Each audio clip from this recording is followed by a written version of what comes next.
Hello everyone and welcome back to my playthrough for Digimon World 2003, and taking off from the previous part, I have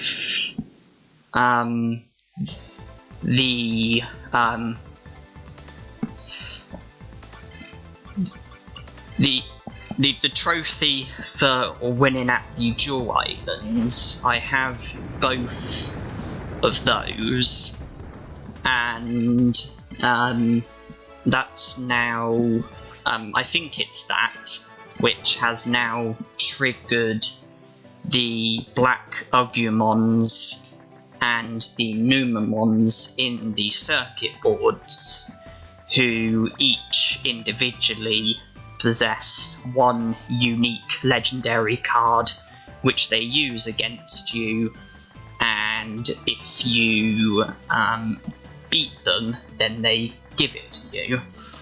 And in this part, I am going to be exploring the circuit boards in search of these Digimon, and I'm going to be trying to track them down, card battle them, and obtain the legendary cards for beating them.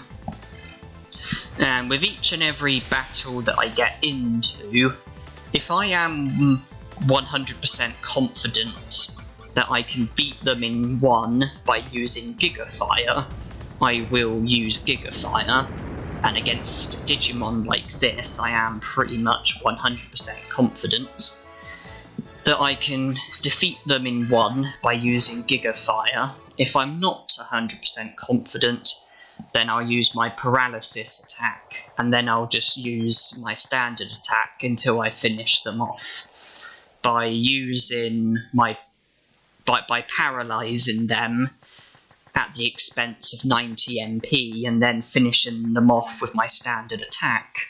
That is most efficient in regards to MP, because it's only going to be costing me 90 MP each time.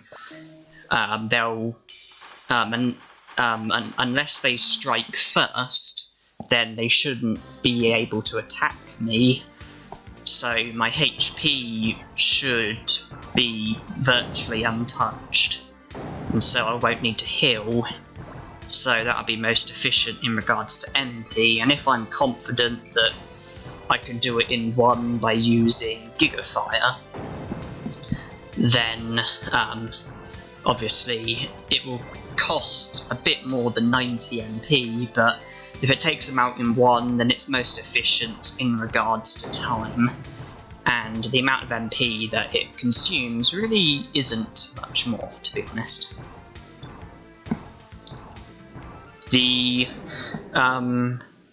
I've decided to target the Black Agumons first, because I have obviously been on the internet looking up the locations of the Black Agumons and the Numamons, because in the previous part I didn't know where to look or anything. And so I do now know the locations of the Black Agumons, because I've written down the locations of the Black Agumons and the Numamons, and I've decided that I'm going to target the Black Agumons first. So I'm going to completely ignore the Numamon, and I'm going to focus solely on the Black Agumons, and I'm going to get all 5 of them out of the way before moving on to the Numamons. And although I've got the locations written down, I don't actually know off the top of my head where the Numamon are located, but I do know where the Black Agumons are, as I've read it over a lot of times, and I think I have all the locations, in my mind. And yeah, I'm going to see to the 5 black Agumons before I do the Numamons, and it's going to take a fair bit of time, so I'll get chance off camera to, study where the Numamon are, and, get myself in a position where I'm confident that I'll be able to find them quite easily. The very first Black Agumon who I'm aiming for, he's located in the Asuka server in the west sector in the Noise Desert, and I was in the Amaterasu Forest Inn, but from going to the Kickin Forest and going through the circuit boards, I was able to change servers, finding myself in the Asuka Kickin Forest, and then I made my way to the Wind Prairie, and this circuit board does, I believe, connect straight to the Noise Desert, which is highly convenient because that's exactly where I need to be.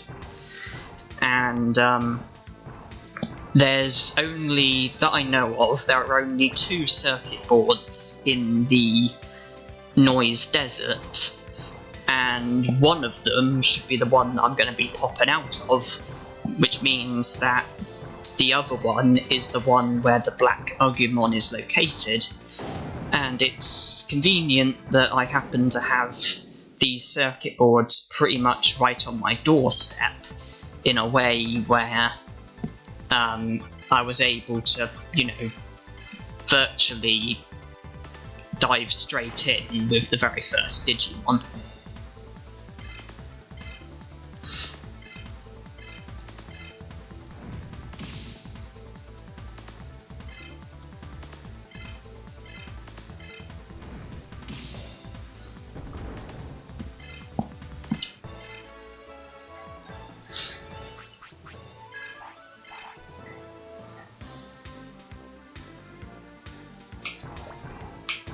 So this should be an exit, and it is.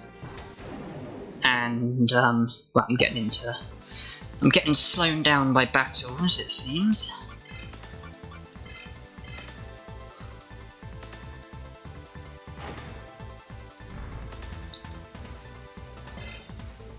When you have Diaboromon, one thing for sure is that you can depend on, status harm, you can depend on poison and sleep and confusion and all things like that.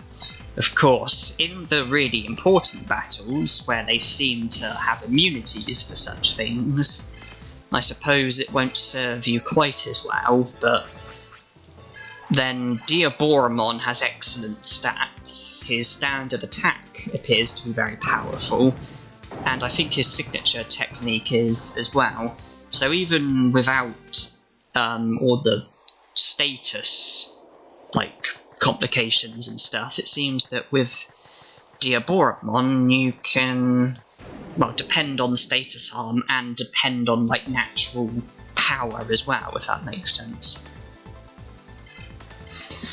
Anyway, these West Sector Digimon, I should think most of them, if not all of them, can be taken out with one single attack. Since they score 100 experience, I'll consider it worth it. See, some are so feeble that I'll just run away, because it's just whatever I get for beating them, it's just not worth the time that goes into it. So, as expected, the Noise Desert is where I came out of, and then running over to the other circuit board, the correct circuit board, I was able to dig down, and I believe I am now in the tunnel where the very first Black Agumon is located. 5 Black Agumon, 5 Numamon, 10 Digimon, 10 legendary cards, each each individual card battle is effectively 10% of the job. Although, the way I'm doing it, I'm kind of not really considering the Numamon to be part of the equation, and like I've got like the Black Agumons as like one like whole mission in its own right, so each Black Agumon is effectively 20% of what I need to do. But I'm going to be slowed down a lot by the battles that I'm going to be getting into, because you always have to dig quite a way in the circuit boards before you find these Digimon. Not to mention changing locations, you know, sectors and servers, that requires Digimon and Submarimon, so it's going to take me a little while to do everything that needs to be done, but I'll get there eventually. And I look upon the battles as a good thing, because at least I score, you know, experience from it, so I can continue to level up my Diaborimon. So I'll pick my brown folder. So he has 3 white cards, 1 blue, probably a freeze bug, and 2 brown. And I have a charge terminal. And I have 4 relatively powerful Digimon cards. And a Deceive Cloak.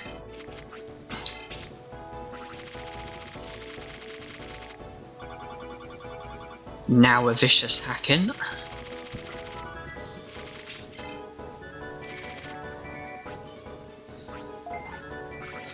Let's see what I'm up against. Freeze Bug, how predictable. No worries, I have 2.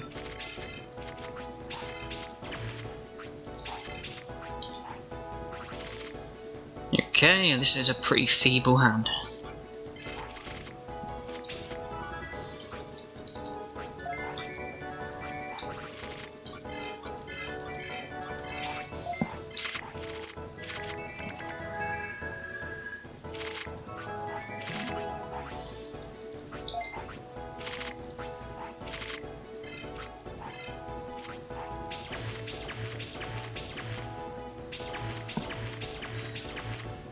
Despite that very easy round, I'm not going to get complacent, because this guy does have a legendary card, and things are obviously going to get tougher.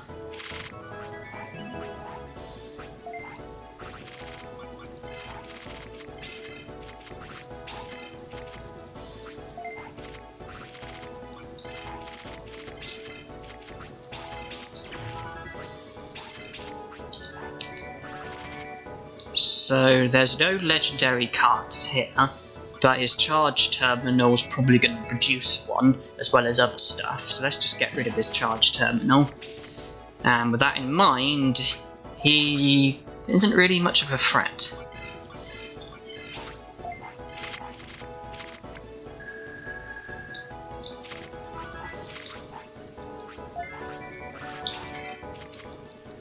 Because he has a freeze bug, which isn't going to do anything, and an illegal access, which, had it been used earlier, it could have been a threat, but it's too late now.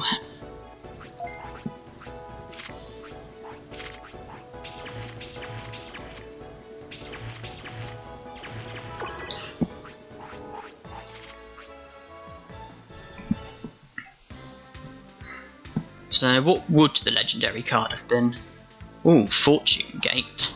Okay, well, despite winning easily, I was aware that I probably owed a lot of that to luck, because it was just lucky that I happened to have a Vicious Hack-In and a Freeze Bug, so that I was able to trash his charge terminal, because that surely would have produced more threatening cards, and probably would have led to his like Fortune Gate.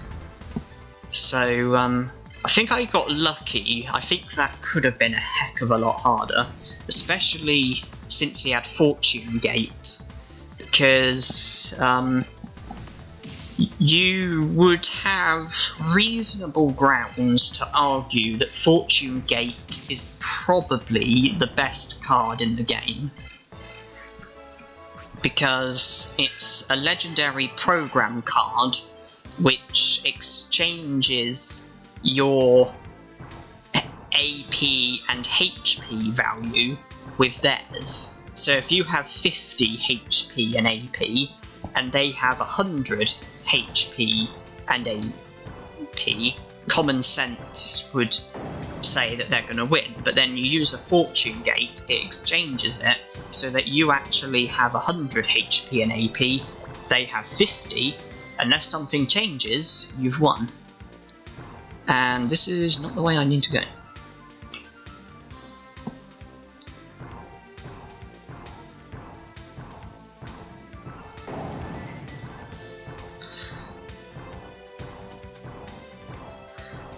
I know that a common technique that I think a lot of people use is, I think some people literally depend on a Fortune Gate. They literally just do away with all their Digimon cards, they just have a load of program cards, and they just depend on their Fortune Gate, and all the other cards are basically intended to sort of defend the Fortune Gate. So they'll have freeze bugs, so that if the opponent tries to use a freeze bug on the Fortune Gate, then they'll use a freeze bug themselves to stop the freeze bug. Or they'll, have a vicious hack-in, so they can try and trash a card which could be a threat to the Fortune Gate. And not only that, but they'll have things like deceive cloaks and charge terminals and program charges to try and help them, obtain their Fortune Gate from their hand or from the deck, whatever. And then they'll also have cards which enables them to go into their trash and get the Fortune Gate back out. I know there's those green cards, I forget what they're called, but they enable you to go into your trash and pick one specific card back out and put it into your hand. I know there are also program cards which go into the trash and take every card back out of the trash and put them back into your deck, so that they're then available in the deck to be obtained if you have a deceive cloak or something. So the gist of what I'm getting at is the Fortune Gate is, arguably the best card in the game, and if that Black Agumon was going to use it, then it was certainly highly fortunate that the game turned out in such a way where he didn't get a chance to use it. So, there are 5 Black Agumons, and each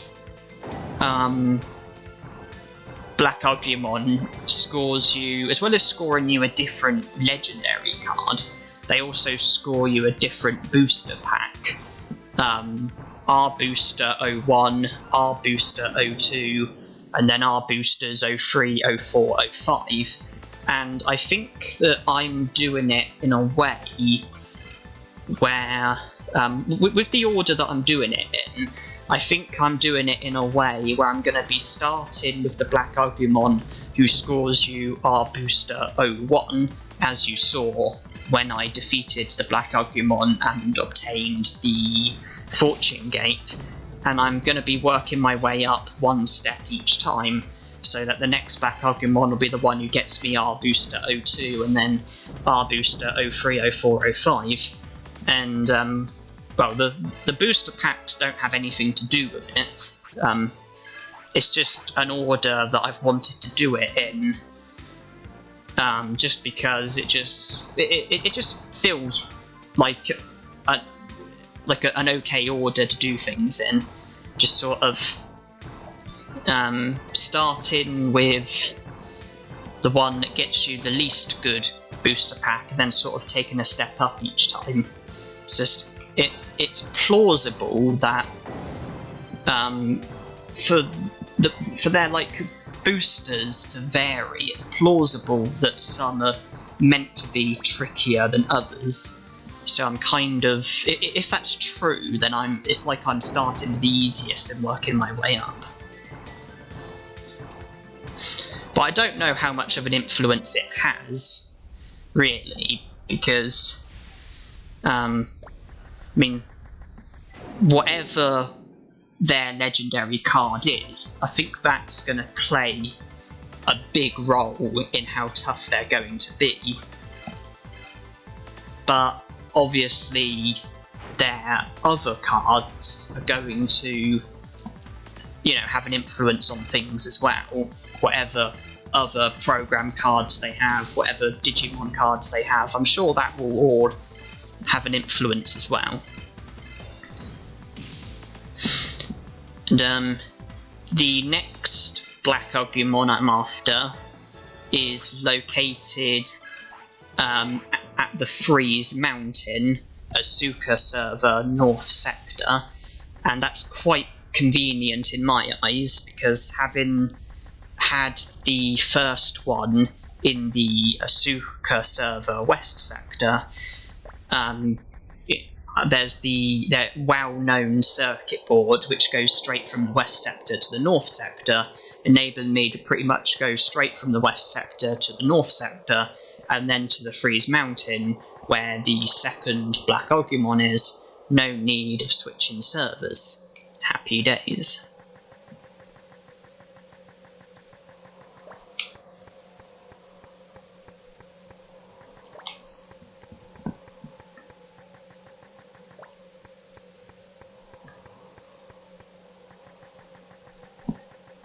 And the circuit board, I think, is this one.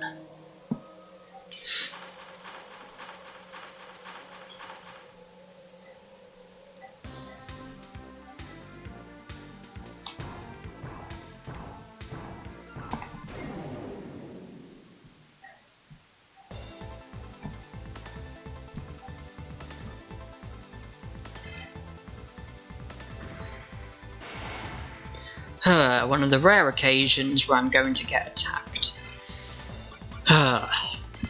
When they attack first, before I have chance to confuse them and virtually rule out any chance of them attacking me. Well, I suppose them just naturally going first is better than them like physically ambushing me, because at least I'm going to be Diaboromon and not Kotemon.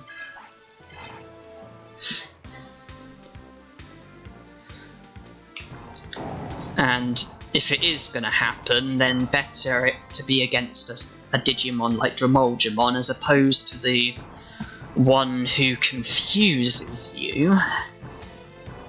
Because that's like the one thing that I'm threatened by. The one thing that could potentially go wrong.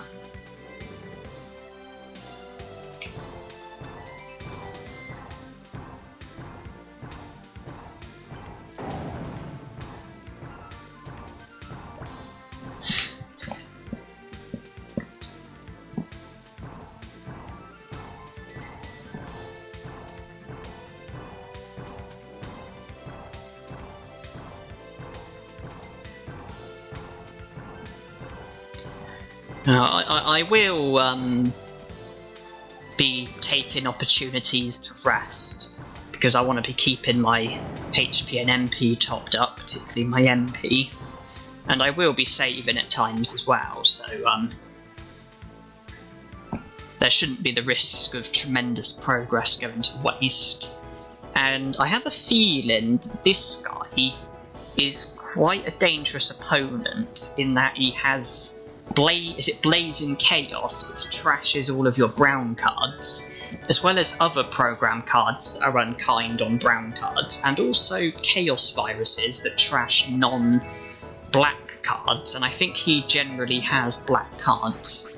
Conclusion, I think I may be better by using my black folder.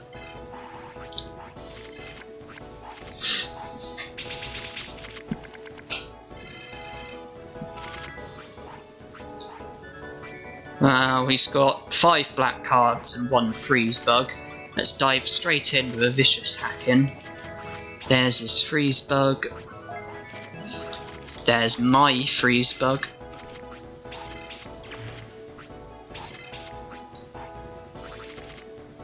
So he's got Chaos Virus that won't do anything. A Summon Digimon. Black Energy, which won't do a great deal. Skull Miramon. Let's trash a Skull Miramon.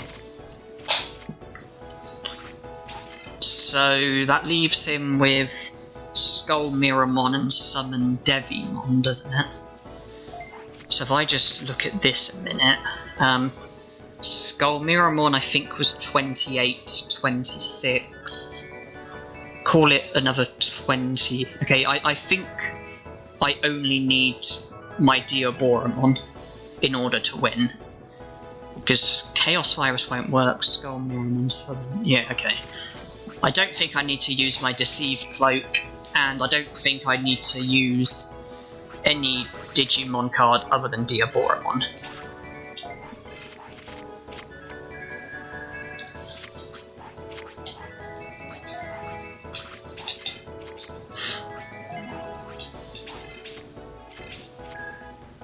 Good, good.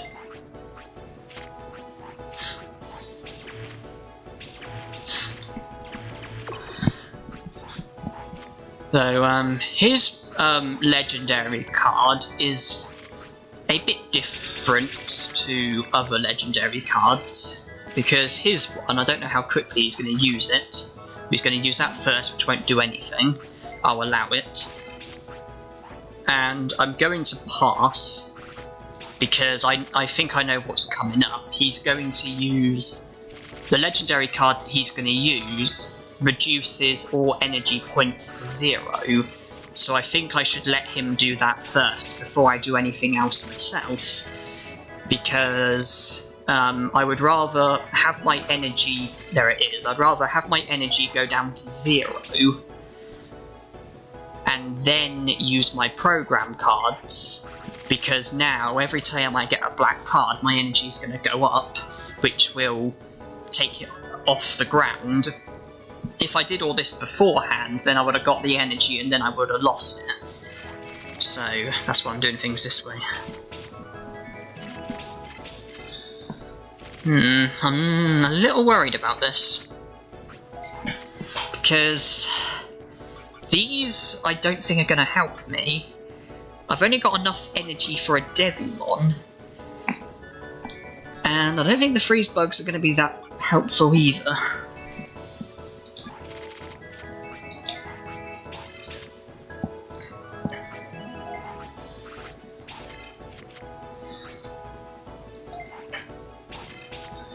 Although, what can he do? He's only got 2 energy points. What can he do?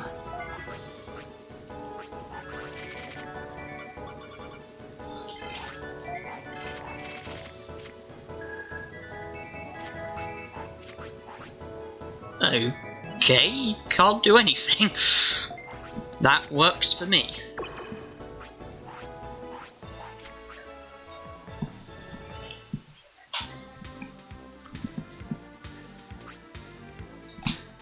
Yeah, so he gives you that legendary card, which in my eyes is probably the... well, I would say that every legendary program card is better than every legendary Digimon card. Although out of the legendary program cards, I would say the one I just got is probably the weakest of them all, because all that one does is just reduce energy points to 0, but then it affects you just as much as it affects the opponent, and I just don't think it's as legendary as what some of the legendary program cards do.